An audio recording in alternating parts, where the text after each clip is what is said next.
He is by far the most focused, determined person I've ever met. He is very stubborn. He is a fighter.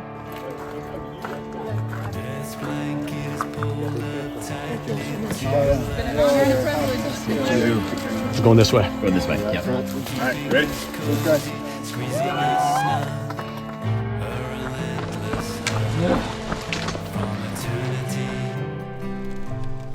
Waiting on John.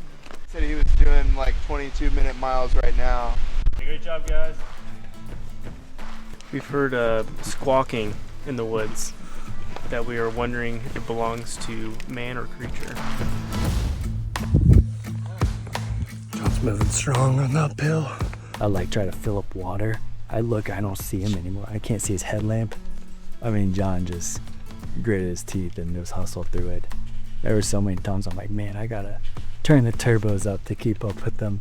So this is like the emergency bag, butt wipes, deodorant, little foot tiny first aid kit.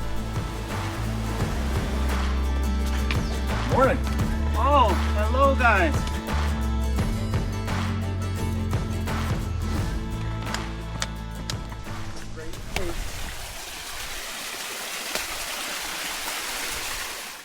I mean, it's a dream. And if you have a dream and you love somebody, like, you're gonna do everything you can to help them. And again, that sounds very simple and very like Disney, but it's not. Like, it's not perfect, it's not beautiful, it's hard work, it's compromise, it's conversation after conversation after conversation about it. And like, I want my kids to see that their parents both have strength.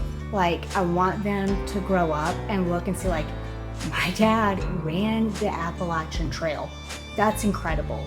So I can go and through hike it or run it one day. And if they do, we'll be the first ones there. But then I also want them to look and feel like, our mom took care of us for 40 days on our own and drove us all the way up to Maine to see our dad finish the Appalachian Trail. I want them to see strength in both of us in those ways. And that enables them to then do whatever they want to do. Bye, Dad.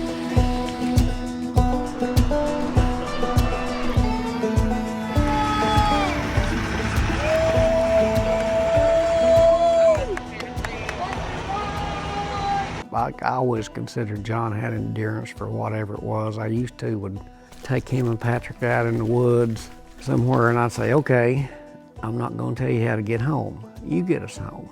Now, Patrick a lot of times would ask for a hint. If I started to tell John a hint, he would get mad. And he would find his way out, but it was that way with anything. Fishing, him racing the go-karts, he didn't quit until he got to where he thought he should be.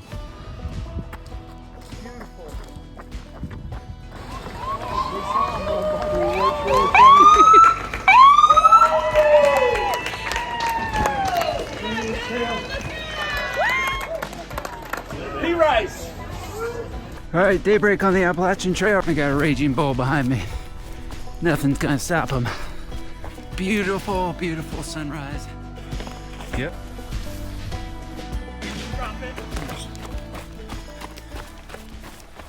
Nice work, man.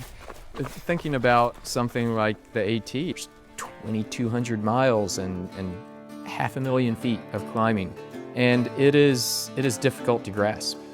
There are a few things. Compartmentalizing where you are in that moment. It's the next climb. The other thing I do is I actually zoom out even farther and say, okay, well, I've got, 40 days to go on this trail?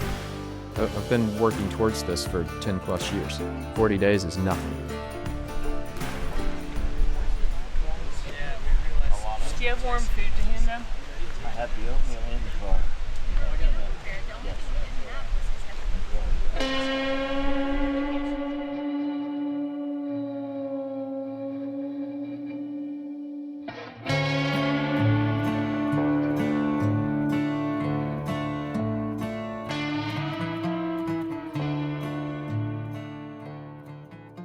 If I'm doing these irrational, ridiculous things, in part for the lessons that I take away from them and the growth that comes through it, the most growth happens at those most challenging points, at those low points. So to get to those points where I'm really maximizing the outcome that I'm seeking. And to quit because of that, that's what's irrational, really. And so I have to embrace those moments, and I have to push through those to really come out on the other side with that growth that I'm seeking.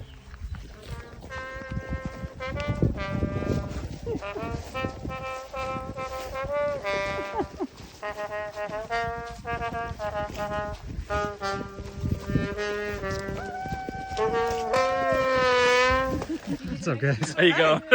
Milk, V8. You guys? Take an ice cream bar. Ice cream bar? Now we're talking. All right. Thank you so much.